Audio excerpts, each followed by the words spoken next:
buenos días. Estamos a miércoles 12 de junio. Nuestra lectura hoy está en Proverbios, capítulo 22 y capítulo 23, en el Salmo 117, el más cortito de la Biblia, y en Primera Tesalonicenses 1. Meditaremos en Proverbios 22, del 1 al 6. Escuchemos la lectura de Eli, y si tienes la Biblia, ábrela y sigue la lectura en este maravilloso libro, la palabra de Dios. Proverbios capítulo 22, versículos 1 al 6. De más estima es el buen nombre que las muchas riquezas, y la buena fama más que la plata y el oro. El rico y el pobre se encuentran, a ambos los hizo Jehová. El avisado ve el mal y se esconde, mas los simples pasan y reciben el daño. Riquezas, honra y vida son la remuneración de la humildad y del temor de Jehová. Espinos y lazos hay en el camino del perverso. El que guarda su alma se alejará de ellos. Instruye al niño en su camino, y aun cuando fuere viejo, no se apartará de él. Muchas gracias, Eli. El verso 1 dice, de más estima es el buen nombre que las muchas riquezas, y la buena fama más que la plata y el oro. El versículo nos enseña que tener una buena reputación y ser honrado es más valioso que la acumulación de riquezas materiales. La fama y la integridad personal son tesoros invaluables. ¿Valoras tu nombre y tu integridad por encima de las riquezas materiales? Tristemente, a veces las personas actuamos de una manera en la que nos parece valorar más las cosas materiales. Nos ofendemos, nos enfadamos, discutimos y a veces lo que estamos comunicando es que para nosotros vale más algo material que la relación que podemos mantener con una persona, con un hermano en Cristo, o la oportunidad de dar testimonio de nuestra fe.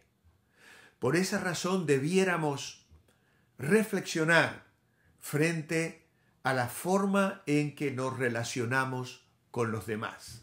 Ser honestos, ser confiables y tratar a las personas con respeto. Tu buen nombre es un tesoro que debes proteger. Y además, Pablo le decía a los corintios, sois carta de Cristo, escrita en el corazón.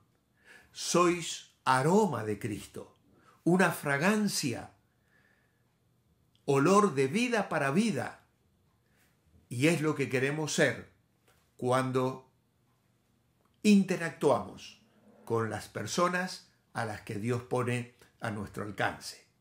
El verso 2 dice, el rico y el pobre se encuentran, a ambos los hizo el Señor. Y aquí se reconoce que tanto los ricos como los pobres son creaciones de Dios. No importa su posición social o económica, todos somos igualmente importantes ante Él. Tratamos a todas las personas con dignidad, con compasión, sin importar su posición social o su posición económica. Santiago habla acerca de esto y les dice en el capítulo 2, estáis tratando bien a los ricos, les hacéis sentar en los lugares privilegiados, mientras a los pobres los mandáis al final. Dios no hace acepción de personas. Dios no hace diferencias como las hacemos nosotros. Valoramos los títulos universitarios, el éxito en las empresas comerciales y tristemente, ¿cuántas iglesias fracasan porque se le da autoridad a personas sabias en el ámbito comercial que tal vez tienen grandes recursos económicos y hacen sus aportaciones a la iglesia, pero que no tienen sabiduría espiritual. Y en sus tratos por los cuales han obtenido esas riquezas, no siempre han mostrado tener el debido temor a Dios. ¿Cuánto cuidado debemos tener? No hacer diferencias. Vemos a las personas indigentes. Vemos hoy tanta juventud arrastrada por las drogas, vidas deterioradas, destrozadas por el pecado, pero son objeto del amor de Dios. Y tenemos que amarles, y tenemos que extender la mano a ellos y el mensaje del Evangelio, el mensaje de salvación, porque así les vio Jesús, como ovejas desamparadas y dispersas, que no tenían pastor, como lo miraba Dios a su propio pueblo en el libro de Ezequiel, como ovejas heridas, enfermas, perniquebradas, y los pastores de aquellos días no las habían buscado, no las habían ungido, no las habían restaurado las heridas, ni buscado la manera de sanarlas. O que el Señor nos libre de actitudes semejantes. El versículo 3 nos dice: el avisado ve el mal y se esconde, mas los simples pasan y reciben el daño. La sabiduría consiste en reconocer el peligro y tomar medidas para evitarlo. Los insensatos, en cambio, ignoran las señales y, claro, sufren las consecuencias. No ignores las señales de advertencia.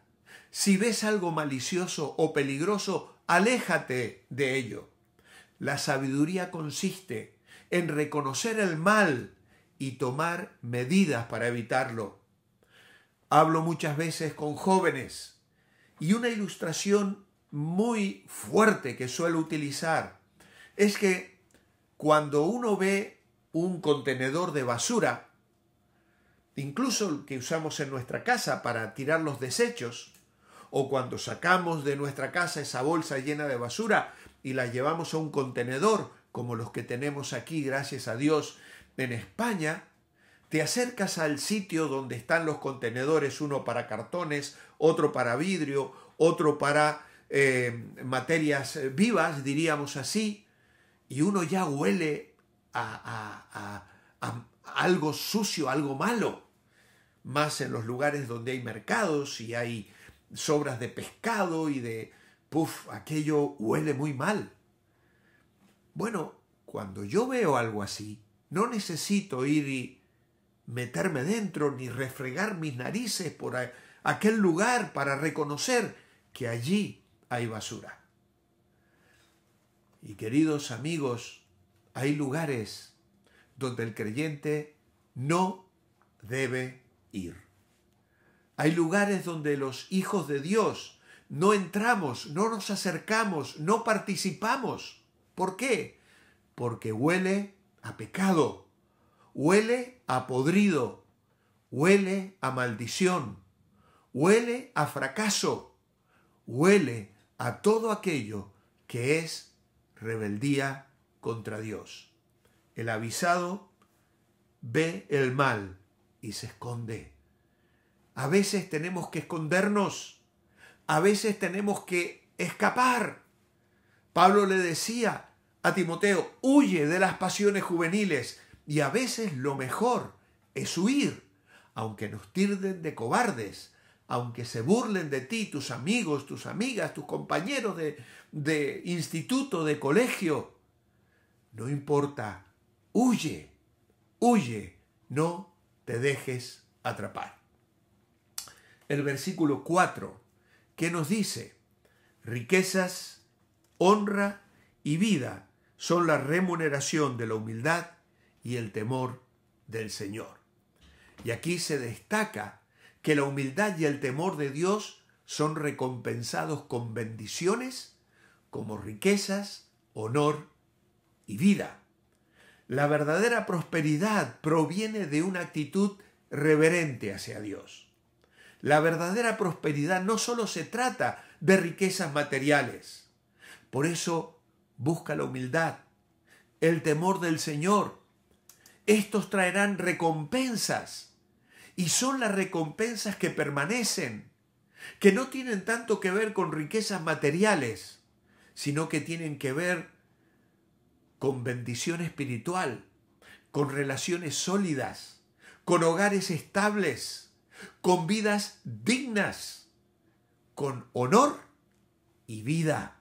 Y donde hay vida hay bendición, donde hay vida hay alegría, donde hay vida comunicamos gozo, bienestar, recibimos bendición y damos bendición. Qué maravilloso es cuando vivimos en la humildad de la obediencia. Por eso el Señor Jesús habló de bienaventurados los mansos, bienaventurados los humildes. No se estaba refiriendo a pobreza material solamente. Él estaba hablando de pobreza espiritual, del reconocimiento de nuestra tremenda necesidad espiritual delante de Dios. Y cuando hay en mi corazón esa humildad y el temor a Dios en todas las decisiones de las cosas que hago y que dejo de hacer en la vida, la recompensa será honra, riqueza y vida. El verso 5. Espinos y lazos hay en el camino del perverso. El que guarda su alma se alejará de ellos. Los malvados se enfrentan obstáculos y trampas en su camino. Sin embargo, aquellos que protegen su alma y siguen el camino recto evitan caer en estas trampas. En la vida encontrarás espinos y lazos en el camino. Mantén tu alma a salvo. No te involucres en acciones perversas o dañinas que te pueden atrapar. Y finalmente, el verso 6. Instruye al niño en su camino y aun cuando fuere viejo, no se apartará de él. Y esto nos habla de la educación y la enseñanza desde la infancia, que son fundamentales. Si inculcas principios sabios y valores desde temprana edad, es más probable que una persona los siga a lo largo de la vida. Si tienes hijos, intrúyelos en principios sabios, en valores. La enseñanza temprana tiene un impacto duradero en la vida. Y cuando nosotros encaminamos a nuestros hijos en el plan de Dios para sus vidas, van a ir por el camino que Dios les trace, no el que les trazamos nosotros. Porque el texto lo dice claramente, instruye al niño en su camino. Es decir, el plan, el camino de Dios para su vida, que incluye la obediencia a Dios, el temor de Dios, la humildad, la bendición de los semejantes y todos los proverbios que acabamos de meditar. No se trata de tu camino, que sea médico, que sea abogado, que sea empresario, que siga la empresa familiar, no. Se trata de instruirlo para que viva en la voluntad de Dios. Y si consigues eso a través de la disciplina, a través de los límites y a través de obedecer la palabra de Dios en la educación de tus hijos, cuando fueren viejos, no se apartarán, porque encontrarán en ese camino la bendición y la vida. Amado Padre, gracias por tu palabra, por estos consejos sabios. Ayúdanos a aplicarlos a nuestra vida hoy. Lo pedimos en tu nombre. Amén. Manteneos bendecibles y Dios mediante, mañana nos reencontramos.